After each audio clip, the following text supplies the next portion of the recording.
अगर नजर चुकीने अगर पुन्हा त्यांनी तोच बोर्ड लावण्याचा प्रयत्न केला तो याचे गंभीर परिणाम त्या अभिजीत वंजारीला भोगतनं पड़े। नागपुर में कांग्रेस विधायक अभिजीत वंजारी के कार्यालय पर भाजपा कार्यकर्ताओं द्वारा काले पोते जाने के मामले को लेकर रविवार को कांग्रेस और भाजपा के समर्थक आमने सामने आ गए और एक दूसरे के खिलाफ जमकर नारेबाजी करने लगे। इसी मुद्दे को लेकर आज शाम 4 बजे पूर्व नागपुर विधानसभा क्षेत्र के विधायक कृष्णा खोपड़े के नेतृत्व में एक प्रतिनिधिमंडल पुलिस कमिश्नर को डेपुटेशन सौंपने पहुंचा, जहां कृष्णा खोपड़े के साथ बड़ी संख्या में भाजपा कार्यकर्ताओं की भी मौजूदगी रही, जहां इस डेपुटेशन के माध्यम से पुलिस प्रशासन को मामले की गंभीरता से अवगत कराया गया है। पोलीस कमिशनर साहेबांनी आज मान्य केला आहे की अभिजीत वंजारी हा पदवीधर विधान परिषदेचा हा प्रतिनिधी आहे आणि त्यामुळे त्यांनी जे बोर्डावर जे आमदार म्हणून जे उल्लेख केला ते संविधान तुमच्या जनप्रतिनिधी कायदा सगळ्या नियमाची त्यांनी धज्जिया उडवलेली आहे आणि म्हणून यांनी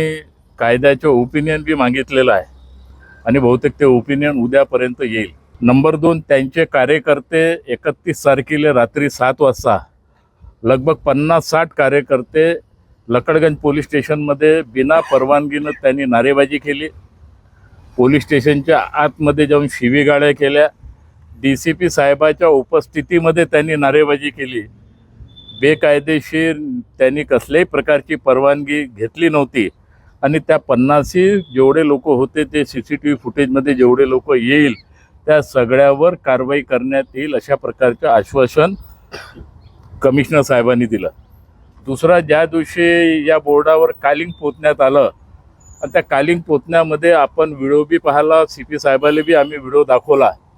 त्याच्यात 7 लोकांच्या वरती 8वा कोणी कार्यकर्ता त्याच्यामध्ये नाही आहे आणि डीसीपी साहेबांनी विधान परिषदेच्या आमदाराच्या पीएने एक यादी त्यांना बनवून दिली पीआयले आणि डीसीपी साहेबाच्या दबावाखाली येऊन हे त्यांनी आमच्या 23 लोकांवर कारवाई करण्याचे काम हे डीसीपी साहेबाच्या माध्यमातून त्या ठिकाणी झालं आहे आणि सीपी साहेबाला आम्ही व्हिडिओ बी दाखवलेला आहे। त्यांनी ते व्हिडिओ बी पाहिला आणि त्यांनी सांगितलं की जे त्याच्यामध्ये नव्हते ते सगळ्याचे नाव आम्ही त्याच्यातून गाढ करणार आहोत आणि ही पॉझिटिव्ह आमची चर्चा झालेली आहे।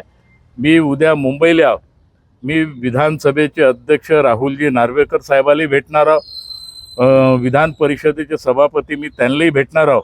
अनेक निवेदन सुद्धा त्यांना देणार आहोत का या विधान परिषदेच्या आमदारांनी ज्या पद्धतीने संविधान आणि जनप्रतिनिधी कायद्याचे उल्लंघन केलं आहे याच्यावर आपण तत्काल कारवाई करावी अशा प्रकारची मी विनंती बी त्यांना करणार आहोत आणि निश्चित स्वरूपात हे आंदोलन आमचे सुरू राहील। अगर नजर चुकीने अगर पुन्हा त्यांनी तोच बोर्ड लावण्याचा प्रयत्न केला तर याचे गंभीर परिणाम त्या अभिजीत वंजारीला भोगतनं पडेल।